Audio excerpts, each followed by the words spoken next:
Emily Carter woke at 5:17 a.m., the same instant her internal clock had chosen years ago. No alarm needed. The bedroom was pitch black except for the faint red pulse of the digital clock on Ryan's nightstand. 5:17. She lay motionless on her side of the king mattress, the left side, the side she had claimed without ever discussing it, because Ryan preferred the right, closer to the door, closer to escape. The ceiling fan above her hung motionless. It hadn't turned in at least 3 winters. Ryan had declared the low hum annoying one night when he was trying to fall asleep after a late client dinner, and that was that. Emily never brought it up again. She listened. The house on Maple Lane breathed in its familiar way, the soft metallic tick of the baseboard heater expanding in the hallway, the distant sigh of the furnace kicking on in the basement, the refrigerator downstairs giving its periodic low groan like an old man shifting in his chair. And beneath all of it, Ryan's breathing. Deep, even, untroubled, the sleep of someone who never once wondered if the life he was living was the one he wanted. His phone lay face down on the charger, screen dark, a black rectangle of secrets. For the first 6 months after she first noticed the pattern, the late texts, the quick flips, the way he angled the screen away even when they were eating breakfast together, she had occasionally reached over in the dark and turned it face up, just to see, just to confirm what she already knew in her marrow. The last time she'd done it, 3 months earlier, the lock screen had lit with a notification banner from Jess Regional, a single line visible before the screen timed out again. Can't stop thinking about last weekend. When again? Followed by a tiny red heart emoji. Emily had stared at those words until the screen went black, then carefully placed the phone exactly as she found it, screen down, cord aligned. She had not cried. She had not shaken him awake and demanded answers. She had simply turned onto her back, stared at the motionless fan blades, and felt something inside her chest quietly fold itself smaller, like a piece of paper being creased again and again until it fit in the palm of her hand. This morning, she did not reach for the phone. She slipped her legs out from under the comforter, cotton polyblend, pale gray, bought on clearance at Target 4 years ago, and set her bare feet on the hardwood. The floor was cold, the way November mornings in Ohio always were, even with the heat running. She stood, toes curling against the chill, and padded to the bathroom without turning on the overhead light. The night light plugged into the outlet gave just enough glow to keep her from bumping the vanity. She brushed her teeth, washed her face with the same Cetaphil cleanser she'd used since college, combed her shoulder-length brown hair, more gray threads every month, though she still pulled them out one by one, and changed into the outfit already laid out on the chair the night before. Navy slacks, cream blouse, cardigan the color of oatmeal, sensible black flats, teacher clothes, reliable clothes, invisible clothes. Downstairs, the kitchen waited in darkness. She flicked on the under-cabinet lights, warm white LEDs she had installed herself 2 summers ago when Ryan said he was too slammed to help, and started the coffee maker. Black for her, cream, 2 sugars for him, even though he almost never drank the second cup she poured and left steaming on the island. The machine gurgled. The scent of grounds filled the small space. While it brewed, she opened her teacher planner, a thick spiral-bound thing with monthly tabs and motivational quotes in pale script across the top of each page. November's quote: "Gratitude turns what we have into enough." She almost laughed, a dry puff of air that didn't reach her eyes. She reviewed the week's lesson plans in her neat printing. Monday, multiplication arrays. Use counters and grid paper. Introduce gratitude journal project. Students write, draw one thing they're thankful for each day until Thanksgiving break. Tuesday, fractions intro. Halves, quarters, visual models with fraction bars. Wednesday, parent-teacher conferences after school. 4 scheduled, 3 more pending confirmation. Thursday, book fair setup in gym. Read aloud from Thank You, Omu during story time. Friday, early release for staff development, gratitude journal check-in. She penciled in reminders: buy extra construction paper, restock glue sticks, confirm with principal about allergy list for the class Thanksgiving snack table. Then, at the bottom of the page in smaller script, Thanksgiving prep, turkeys Thursday night, shopping list already started. Ryan's family always came here. His mother Linda had declared it tradition the first year they bought the house, and no one had ever challenged it. Not Ryan, not his sister Kelly, not his brother Mike, certainly not Emily. She cooked, she cleaned, she set the table with the good china, her mother's, inherited after the funeral 6 years ago. She smiled through the football commentary and the passive-aggressive comments about how busy Ryan must be to miss so many family events. She called it hosting. Linda called it family. Emily closed the planner. She packed her lunch next. Turkey breast on whole wheat, no mayo, mustard only, sliced apple in a baggie so it wouldn't brown, string cheese, baby carrots, a square of dark chocolate she allowed herself as a mid-afternoon reward. Routine kept her steady. Routine was the scaffolding that held everything upright when the rest felt like it might collapse. At 6:12, she poured the coffee, hers in the travel mug with the Lincoln Elementary logo, his in the ceramic one that said, "World's Best Husband," a gag gift from Kelly years ago that Emily still washed and set out every morning. She carried both mugs upstairs. Ryan hadn't moved. She set his on the nightstand, leaned over, kissed his forehead the way she had every weekday morning for 17 years. His skin was warm. He smelled faintly of last night's aftershave and the bourbon he'd sipped while reviewing proposals in the basement. He stirred, mumbled something that might have been "love you" or "5 more minutes" or nothing at all. She didn't ask him to repeat it. She drove to school in the pre-dawn gray, radio off. The streets of suburban Dayton were empty except for delivery trucks and the occasional jogger in reflective gear. Maple Lane to Ridgewood to the school parking lot. Same route, same turns, same pothole near the railroad tracks that she always swerved to miss. Lincoln Elementary looked almost abandoned at 6:47 a.m. Single-story brick, flagpole bare until the custodian raised the stars and stripes at 7:15, playground equipment still damp with frost. Only Mr. Harlan's rust-colored Buick sat in the staff lot. The head custodian had been arriving at 5:45 every morning since 1989. Emily sometimes wondered if he ever slept. She unlocked the side door with her P-card, walked the dim hallway past rows of lockers, still decorated with fading Halloween pumpkins and ghosts, and entered room 14. Her classroom smelled like construction paper, hand sanitizer, and the faint lemon of the floor cleaner. She turned on the lights, fluorescents buzzing to life one bank at a time, straightened the 22 desks into neat rows, erased yesterday's math problems on the board, and wrote today's date and objective in green marker. November 4th. I can represent multiplication using arrays. Then, in red, gratitude. She stood back, hands on hips, surveying the room. Bulletin boards bordered in cheerful borders, one with student work, one with the class rules, respect, responsibility, ready to learn, one with the calendar they updated together each morning. On her desk sat the gratitude journal project box, empty for now, waiting for the construction paper pages the kids would fill. 22 third graders would arrive at 8:05, loud and smelling like breakfast cereal and toothpaste. They would tell her about lost teeth, new pets, arguments with siblings, the latest Roblox drama. She would listen, she would smile, she would teach. At 7:59, the first buses pulled up. She stood at the door, greeting each child by name as they filed in, hanging coats, collecting lunch money, tying shoelaces, wiping tears from the kindergartner who'd wandered into the wrong hallway again. "Morning, Aiden. Morning, Mia. Morning, Jamal. Nice new backpack." By 8:10, they were seated on the carpet for morning meeting. Emily sat on her low stool, legs crossed. "Today we start our gratitude journals," she said. "Every day until Thanksgiving break, you'll write or draw one thing you're thankful for.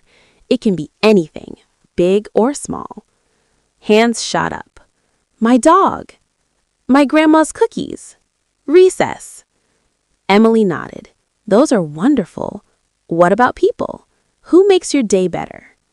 A quiet girl near the back, Mia, raised her hand tentatively. My mom, she said, in a small voice. She always listens when I talk. The words landed in Emily's chest like a pebble in still water.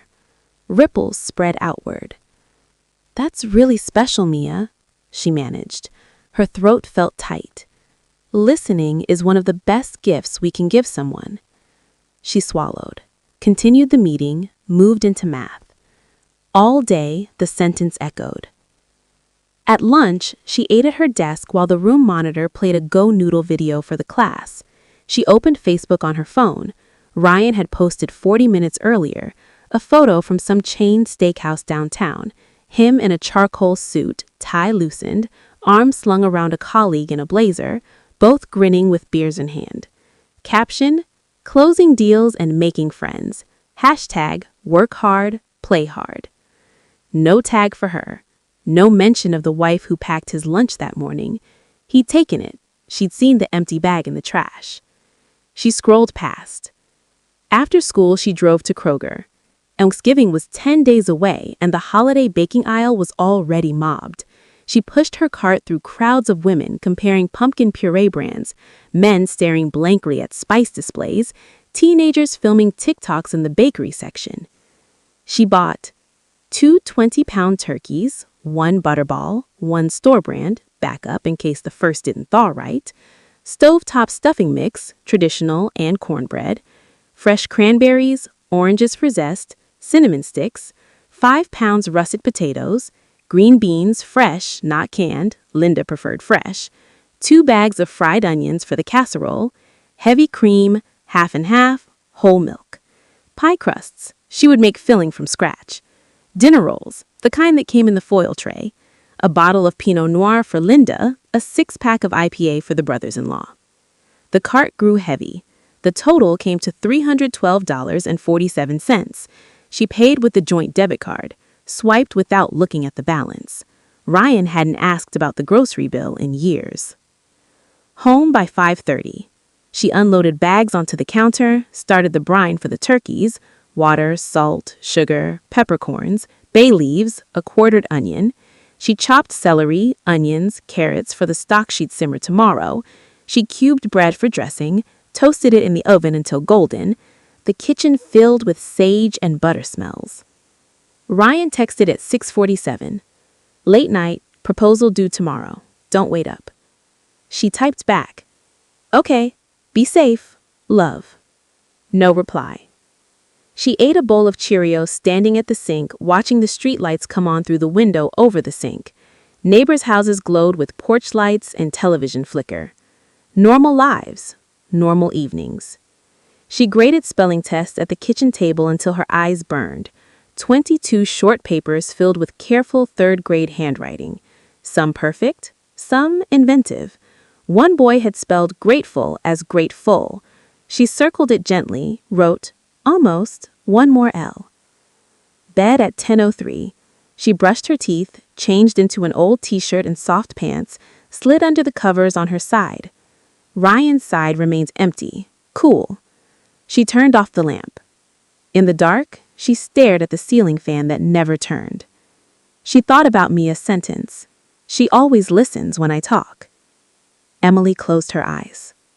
The house settled around her. Furnace sighed, refrigerator groaned. Clock ticked toward another 5:17. She did not cry. She simply waited for morning. Chapter 2. The Crack. The week after Halloween passed in the same muted colors as the falling leaves outside the classroom windows, gold and rust turning brown on the lawns of Maple Lane. Emily moved through her days with the mechanical precision of someone who had long ago memorized the choreography.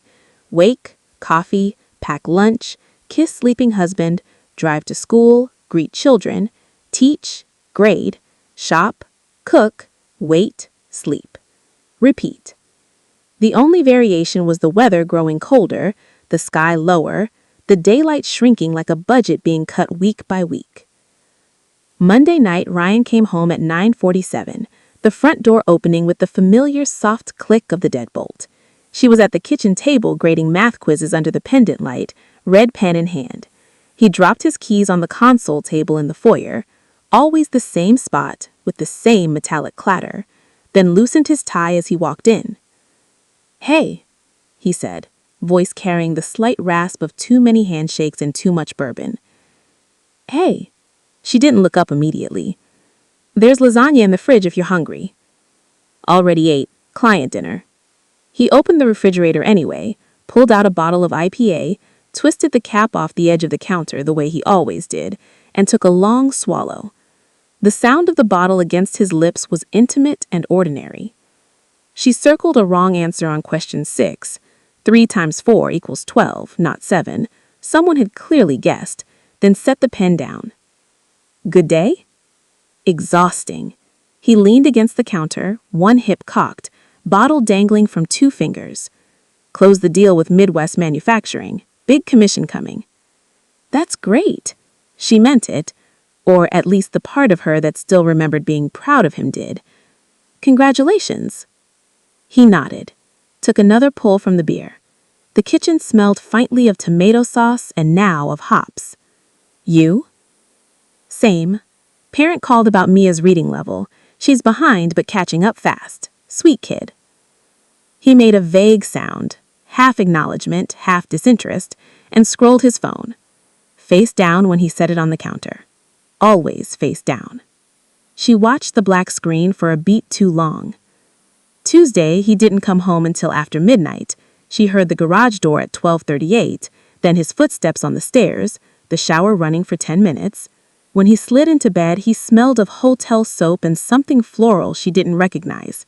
She pretended to be asleep, eyes closed, breathing even. He didn't try to touch her. He hadn't in months. Wednesday was parent-teacher conferences.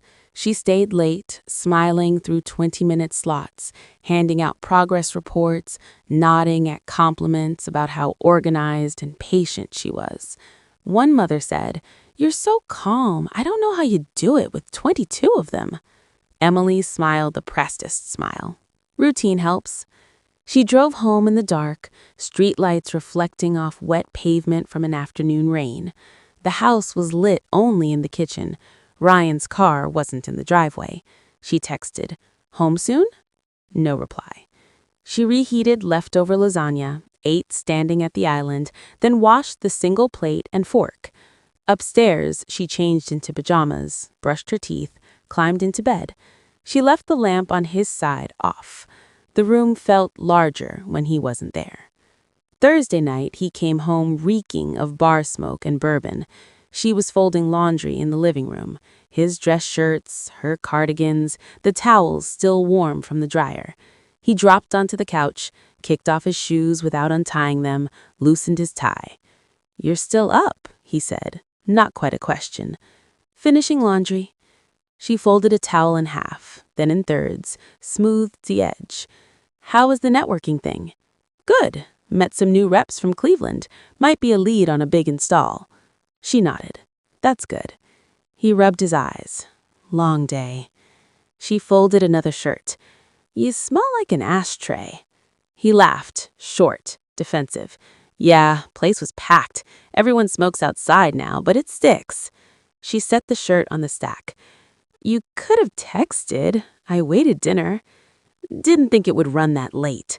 He reached for the remote, turned on ESPN. The low drone of commentators filled the room. She carried the laundry basket upstairs without another word. Friday, he didn't come home at all until 1:14 a.m. She heard the garage door, his keys, the refrigerator opening and closing, ice clinking in a glass, then footsteps on the stairs. He undressed in the dark, slid under the covers. She kept her back to him, knees drawn up, pretending sleep. Saturday morning, she woke at 5:17 again. He was still asleep, one arm flung over the pillow she usually used when he was gone. She slipped out, made coffee, sat at the kitchen table with her planner. The gratitude journal project was going well. The kids were filling pages with drawings of pets, video games, grandparents. Mia had written, "I am thankful for Mrs. C because she helps me read better and never gets mad." Emily traced the words with her fingertip. Ryan came down at 11:47 in sweatpants and a wrinkled Buckeyes t-shirt, hair mussed, eyes bloodshot. "Coffee?" she asked. "Yeah, thanks." She poured it, added cream and sugar, handed him the mug. He sipped, winced. Headache. Rough night? Clients wanted to keep going. Shots. You know how it is. She didn't. He scrolled his phone, face down when he set it beside the mug. She stood at the sink, rinsing her own cup. "I was thinking we could go to the farmer's market today, get stuff for Thanksgiving sides." He made a non-committal sound. "Got golf this afternoon. Clients. Should be back by dinner." She turned off the faucet. "Okay." He left at 1:30, golf bag over his shoulder, kiss on her cheek that landed near her ear. "Love you." "Love you too." The house was quiet after the door closed. She cleaned, vacuumed the living room, dusted the bookshelves, wiped down the kitchen counters until they gleamed. She found one of his golf tees under the couch, bright orange plastic. She dropped it in the trash. Sunday, she went to church alone. The Unitarian meeting house on the edge of town had tall windows and wooden pews worn smooth by decades of hands. The sermon was on forgiveness, letting go of resentment before it poisons the well of your own heart. The minister, a soft-spoken woman in her 60s named Reverend Claire, read a poem about carrying stones in your pockets until your shoulders ache, then setting them down one by one. Emily sat in the back row, hands folded in her lap. She thought about the face-down phone, the floral scent on his skin, the golf games that never ended before dark. After the service, she skipped coffee hour, drove home in silence. Ryan was there when she walked in, sprawled on the couch, watching football, beer in hand. "Hey," he said, without looking away from the screen. "How was church?" "Fine." She hung her coat, went to the kitchen, started chopping vegetables for soup. Carrots, celery, onion. The knife made steady thunks against the cutting board. He wandered in after the first quarter. "Smells good." "Vegetable soup, nothing fancy." He opened the fridge, took another beer. "I'm meeting some guys tonight. Quick drinks. Won't be late." She kept chopping. "Okay." He leaned against the counter. "You good?" She paused, knife hovering, looked at him, really looked at him. The slight redness around his eyes, the way his smile didn't quite reach them. The man she had married at 26 in a courthouse on a Tuesday afternoon because they couldn't wait another day. The man who used to bring her coffee in bed on Saturdays, who used to laugh until he couldn't breathe at her terrible puns. "I'm fine," she said. He kissed her forehead, quick, perfunctory. "Cool. See you later." He left at 6:15. She ate soup alone at the table, the television murmur from the living room the only sound. After she washed the bowl, she went upstairs, opened the closet, pulled out his side. Dress shirts hung in a neat row. She reached into his gray blazer, the one he wore to client dinners. A receipt, folded small. She unfolded it. Hotel bar tab. 2 whiskeys, 1 Cosmopolitan. Date, last Friday. Time, 11:42 p.m. Tip, $18. She stared at the pink line item for the Cosmopolitan. Then she folded the receipt back, exactly where she found it. Downstairs, she turned off the lights, locked the doors, climbed into bed. She lay on her back staring at the ceiling fan that never turned. The house settled, furnace sighed, refrigerator groaned. She thought about Mia's sentence again. "She always listens when I talk." She thought about the face-down phone on the counter downstairs. She thought about the word fine. She did not cry, but something inside her chest made a small, final sound, like the last thread in a seam giving way. A crack. Not loud, not dramatic. Just enough to let the cold in. Chapter 3. Thanksgiving morning. She slipped out of bed, feet finding the cold hardwood. Downstairs, the kitchen waited like a stage set for a play no one had rehearsed. She flicked on the under-cabinet lights, started the coffee maker, and pulled the 2 turkeys from the refrigerator. They had been brining since Wednesday night in a stock pot too big for the sink. She drained the liquid, patted the birds dry with paper towels, and set them on the roasting pans. Salt, pepper, butter under the skin, fresh sage and thyme from the windowsill pots she watered religiously. Routine, ritual, the small ceremonies that kept the day from feeling entirely hollow. By 7, the oven was preheated to 325 degrees Fahrenheit. She slid the first turkey in, set the timer, then began the dressing. Cubes bread toasted yesterday, sautéed onions and celery, sausage from the local butcher, eggs, broth, sage. She mixed by hand, the familiar squish of wet bread and meat between her fingers oddly comforting. Next came the green bean casserole, fresh beans blanched, cream of mushroom soup, the canned kind Linda always requested, fried onions on top, sweet potato casserole with brown sugar and marshmallows, cranberry sauce simmering on the stove, the sharp citrus pop of orange zest cutting through the sugar. She set the table at 8:15. Her mother's china, cream plates with gold rims, delicate and chipped in places from decades of Thanksgivings, gold-rimmed glasses, the good silver, polished last week, cream tablecloth ironed the night before, centerpiece, mini pumpkins from the farmer's market, grocery store mums in rust and gold, a few cinnamon sticks tied with twine. 12 place settings. 1 would be empty. Ryan came downstairs at 9:15 in gray sweatpants and a faded Ohio State hoodie. Hair mussed, eyes puffy. He poured coffee, added cream and sugar, took a sip, winced. "Smells amazing," he mumbled, leaning against the island. "Your mom wants to help with the gravy at noon," Emily said without looking up from the potato peeler. He grunted. "Got a call at 11, regional, quick thing." She paused, peeler hovering over a russet. "On Thanksgiving?" "Important, big account closing today, won't be long." She resumed peeling, the thin brown ribbon curled onto the cutting board in one continuous strip. "Okay," she said. He scrolled his phone, face down when he set it beside the mug, then disappeared to the basement office. Door clicked shut. By 10:30, the house smelled like sage, roasting turkey, cinnamon from the pie crusts. Appetizers were arranged on the counter, cheese tray, cheddar, Gouda, and brie, deviled eggs dusted with paprika, veggie platter with ranch dip, olives, pickles. Emily covered everything with plastic wrap, wiped counters, checked the turkey, 165 degrees internal, perfect.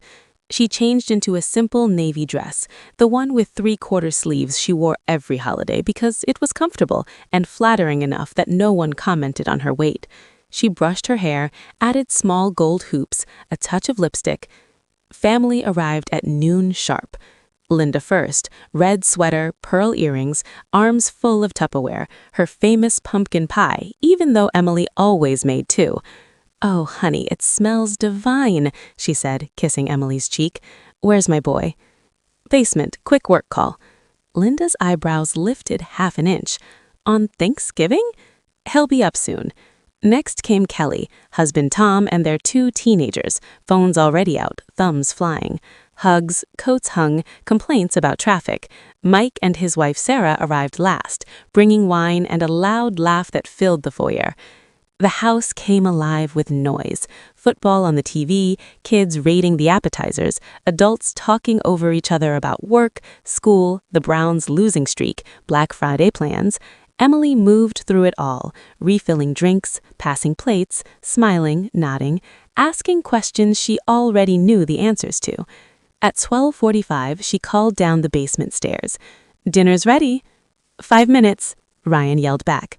She carved the turkeys alone in the kitchen, the electric knife humming as slices fell away in neat rows. White meat on one platter, dark on another. She arranged them, garnished with parsley, and carried them to the table. Everyone sat. Ryan's chair at the head remained empty. "Should we wait?" his dad asked, napkin in hand. Emily smiled tightly. He said 5 minutes. Let's start with the blessing. Heads bowed, she spoke the familiar words, thankful for family, for food, for health, for another year together. Her voice did not shake. Dishes passed: turkey, dressing, mashed potatoes with gravy boat, green bean casserole with its crunchy onion top, sweet potatoes, cranberry sauce, warm rolls. Conversation flowed. Linda complimented the beans. Kelly asked about the kids' school pictures. Mike told a story about a job site disaster. Emily smiled, nodded, served seconds. At 12:45, she excused herself, walked to the basement door, knocked once. No answer. She opened it. Lights off, laptop gone from the desk, coat missing from the hook, suitcase that lived in the corner closet no longer there. She stood in the doorway for a hard count of 10. The office smelled faintly of his cologne and printer ink. Then she closed the door, soft as a sigh, and returned to the table. She smiled, refilled wine glasses, served pie, pumpkin, pecan, and whipped cream, laughed at the right moments, took family photos in front of the fireplace, everyone smiling, arms around each other, without Ryan. At 4:30, they began to leave. Hugs, thanks, promises to text photos, Tupperware pressed into hands with leftovers. Linda kissed her cheek last. "You're a saint for hosting every year, honey." She smiled. "It's tradition." She waved from the porch until the last taillight disappeared around the corner. Inside, the house exhaled. Silence rushed back in, louder than the noise had been. She stood in the dining room looking at the table. 12 place settings, half-eaten plates, crumpled napkins, wine rings on the cloth, one chair conspicuously empty. She walked to the kitchen island, opened her phone, opened Venmo. Transfers to Jess R., $80 dinner, $120 drinks, $250 weekend getaway fund, dates going back months. She stared at the screen until it dimmed. Then she opened her banking app, joint savings, balance, $37,472.72. She transferred exactly half, $18,742.36, to a new account she created in 3 minutes, Emily Carter, personal. Confirmation pinged. She set the phone down, texted Megan. Ryan left, no goodbye, hosted Thanksgiving alone. Come tomorrow? Megan's reply was instant. "And on my way, 9 a.m. Love you." Emily turned off the lights one by one, locked the front door, walked upstairs, changed to pajamas, slid into the middle of the bed, no sides anymore. She pulled the comforter up to her chin. The house settled around her, furnace sigh, refrigerator groan, clock ticking toward another morning. For the first time in years, she did not wait for the sound of a key in the lock. She closed her eyes and slept. Chapter 4. Black Friday.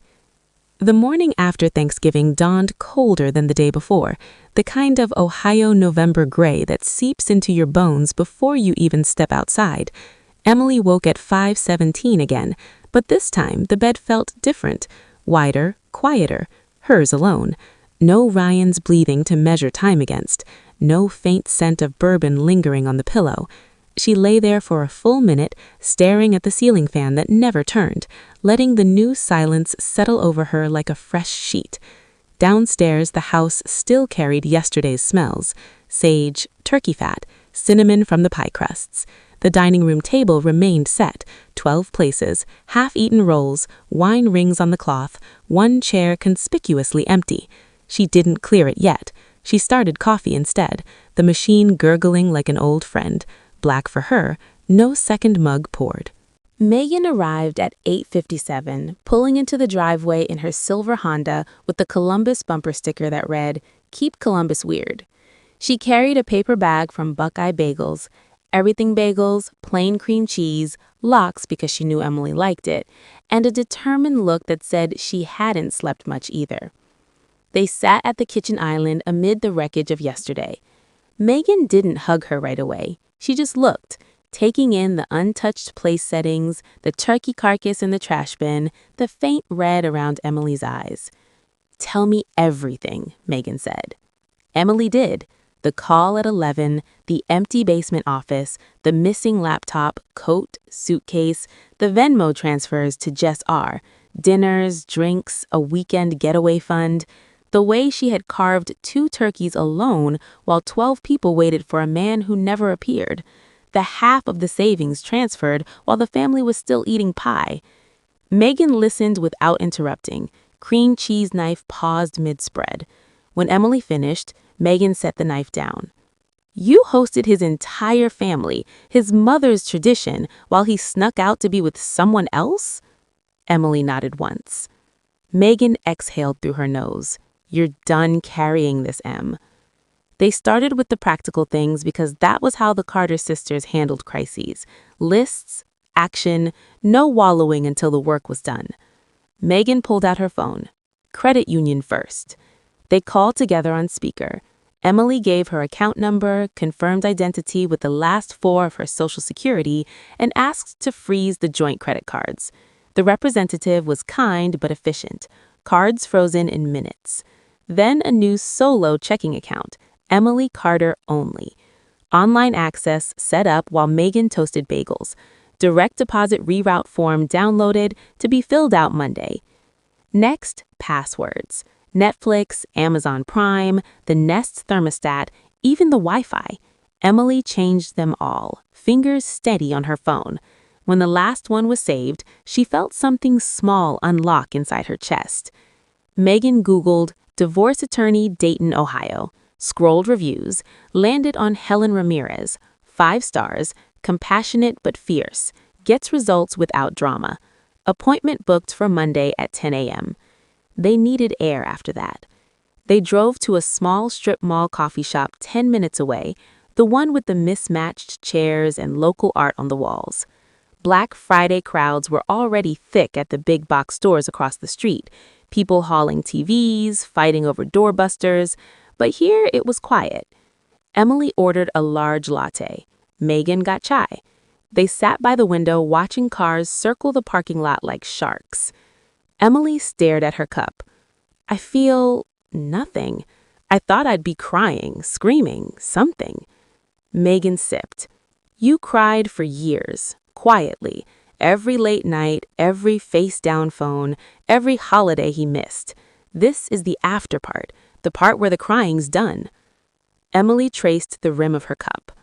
I set the table for 12, carved the turkey, smiled while Linda talked about how busy he is, while he was wherever. Megan reached across the table, covered Emily's hand. You did the thing you always do, held it together for everyone else. Emily looked out the window. A woman loaded shopping bags into a minivan, laughing with her teenage daughter over something on a phone screen. Ordinary. Warm. I want that, Emily said quietly. Not the minivan, the laughing, the being seen. Megan squeezed her hand. You'll get it, one step at a time. They drove home. Emily pulled into the garage, Ryan's spot still empty, and sat for a moment with the engine off. Inside, they attacked the kitchen. Emily opened the refrigerator, turkey leftovers stared back, sliced white meat, mashed potatoes congealing, green beans limp, pie with fork marks. She took the biggest Tupperware, dumped the turkey into the trash. Megan scraped the potatoes, the beans, the dressing. No words, just the metallic clang of the can, the wet thud of food hitting plastic bag. They wiped counters, ran the dishwasher, scrubbed the roasting pans until they shone. When the kitchen smelled like lemon cleaner instead of sage, Emily felt the first small exhale. That night, they sat on the couch with a blanket and herbal tea, Megan beside her, feet tucked under. I'm going to file, Emily said. Good. I'm keeping the house. I paid the mortgage the first 8 years while he built his business. Damn right. I signed up for a women's hiking group on Meetup, beginner winter trails. First one's next Saturday. Megan smiled. Buy boots tonight, waterproof. Emily opened her laptop, ordered size 8 hiking boots, black, sturdy with good reviews. Clicked purchase. Megan left at 9:30 with a long hug. Call me anytime, I mean it. Emily locked the door behind her. She walked through the quiet house, her house now, turned off lights, climbed the stairs, slid into the middle of the bed. The silence wasn't empty anymore. It was space. Chapter 5. The Lawyer. Monday morning arrived with a thin layer of frost on the windshield and the first real bite of winter in the air. Emily woke at 5:17, made coffee, dressed in navy slacks and a cream blouse, the same outfit she wore for parent-teacher conferences, because it felt professional, steady. She had not slept well. Dreams of empty chairs and ringing phones had chased her through the night, but when she looked in the mirror, her eyes were clear. Tired, but clear. She drove to Helen Ramirez's office in a small professional building near downtown Dayton. Brick exterior, discreet brass plaque, parking lot half full even at 9:45 a.m. The waiting room smelled of coffee and printer paper. A receptionist with a warm smile handed her a clipboard, intake forms, financial summary, list of assets. Emily filled them out in neat block letters, attaching copies of bank statements, mortgage records, the Venmo screenshots she had saved to her phone. At 10:03, Helen opened the door. Mid-40s, dark hair pulled into a low bun, navy blazer over a white blouse, no-nonsense handshake. "Emily, come in." The office was small but bright. Plants on the windowsill, framed diplomas, a single framed photo of two teenage boys on the desk. No clutter. Helen gestured to a chair across from her, sat, opened a legal pad. "Tell me everything," she said. "Start from the beginning. Don't edit." Emily did. 17 years. The slow drift, the face-down phone, the late nights, the Thanksgiving call that never ended, the empty basement office, the missing suitcase, the Venmo transfers to Jess R., the half of the savings moved on Friday, the way she had hosted his family alone while he disappeared. Helen listened without interrupting, pen moving steadily across the page. When Emily finished, the room was quiet except for the soft hum of the heater. Helen set her pen down. "You have a strong case. Ohio is no fault, so we don't need to prove adultery or abandonment to file. But the pattern of emotional and financial neglect strengthens your position on equitable distribution. You paid the mortgage for 8 years while he built his business. That's documented contribution. The house is marital property, but your financial input and primary residency give you leverage to stay in it, at least temporarily." Emily nodded slowly. "I want to keep the house. It's mine, in a way it never felt when he lived there." "We'll request exclusive use and occupancy in the initial filing. We can also ask for temporary spousal support if needed, though your teaching salary is solid." Helen slid a stack of papers across the desk. "This is the petition for divorce. We'll file for dissolution if he agrees to terms, otherwise contested divorce. Service will be at his office, cleaner, more public, less room for drama at home." Emily took the pen Helen offered. Her hand did not shake as she signed her name, Emily Carter, in the places marked with yellow tabs. Helen watched her. "You're calm. That's good. Most people cry or rage at this point." "I cried for years," Emily said quietly. "Quietly. I think I'm past that now." Helen gave a small, approving nod. "Good. From this moment, no direct contact with him. All communication through counsel or in writing. Text or email only. Keep records of everything.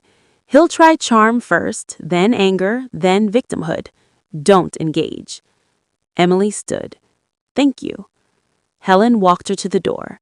"You'll be okay, Emily. You already are."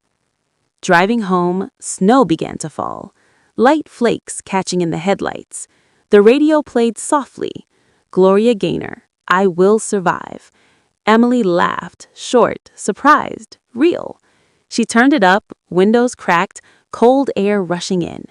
For the first time in 17 years, the road ahead felt like hers alone. Chapter 6. Winter Quiet. December settled over Dayton like a heavy quilt. Gray skies, short days, the first real snowfalls dusting Maple Lane in soft white. Emily moved through the house differently now. No more glancing at the clock, waiting for headlights in the driveway. No more setting 2 plates just in case. She woke at 5:17, made coffee for one, ate toast at the island while reading lesson plans. The silence wasn't lonely, it was hers. Ryan texted twice in the first week. "We need to talk. This is ridiculous. Call me." She replied once, through lawyers. Then she muted his number. Linda called on December 5th, voice tight with concern and something sharper. "Emily, honey, what's going on? Ryan says you're being unreasonable. He's staying at a hotel downtown. He sounds awful." Emily stood at the kitchen window, watching snow swirl against the glass. "I'm protecting myself, Linda, that's all." A long pause. "We love you, you know. You're family." "I know." Emily's voice stayed even. "But I can't keep pretending everything's fine." Linda sighed. "Christmas is in 3 weeks. Will you still host?" "No. I'm going to Megan's in Columbus." The line went quiet, then softly, "I understand." Christmas came without fanfare. Emily drove to Megan's the day before, trunk full of wrapped gifts and one small evergreen she'd bought at a roadside stand. Megan's house smelled of cinnamon and pine. They baked sugar cookies, watched old movies, It's a Wonderful Life, Elf, drank spiked eggnog by the fireplace. No turkey, no empty chair, no forced smiles for in-laws. Just sisters, laughter, and the quiet comfort of being seen without explanation. Megan raised her glass on Christmas Eve. To new traditions. Emily clinked. To new traditions. January brought the first therapy appointment. Dr. Patel's office was warm. Soft lighting, a small fountain bubbling in the corner, tissues within reach. Emily sat on the navy couch, hands folded in her lap. "Tell me why you're here," Dr. Patel said gently. Emily started with Thanksgiving, the table for 12, the missing husband, the Venmo, the half of the savings moved while pie was being served. Then she went backward, years of face-down phones, late nights, minimized needs, the slow erosion of her own voice. Dr. Patel listened, nodding. "You spent a long time making yourself smaller so he could stay comfortable. That's a survival strategy, not a flaw in you." Emily's throat tightened. "I thought if I was patient enough, reliable enough, he'd come back to me. And when he didn't, I stopped waiting." A tear slipped down her cheek, the first real one since Black Friday. She didn't wipe it away. Dr. Patel leaned forward. "He chose to leave. You chose to stop carrying the weight of his choices. That's not abandonment. That's clarity." Emily exhaled, long and slow. The fountain bubbled on. February brought the first hike. 6 women met at a trailhead outside town, snow on the ground, breath fogging in the cold. They walked in a loose line, boots crunching, talking about jobs, kids, exes. A woman named Sarah fell in step beside Emily. "Left my husband on New Year's Eve. Best decision I ever made." Emily smiled faintly. "I left on Black Friday after Thanksgiving dinner for his whole family." Sarah laughed. "That's a hell of a way to end it." They kept walking. The trail curved through bare trees. Sunlight broke through the clouds, glittering on the snow. Emily felt something loosen in her chest. Not joy, not yet. Just space. Enough space to breathe.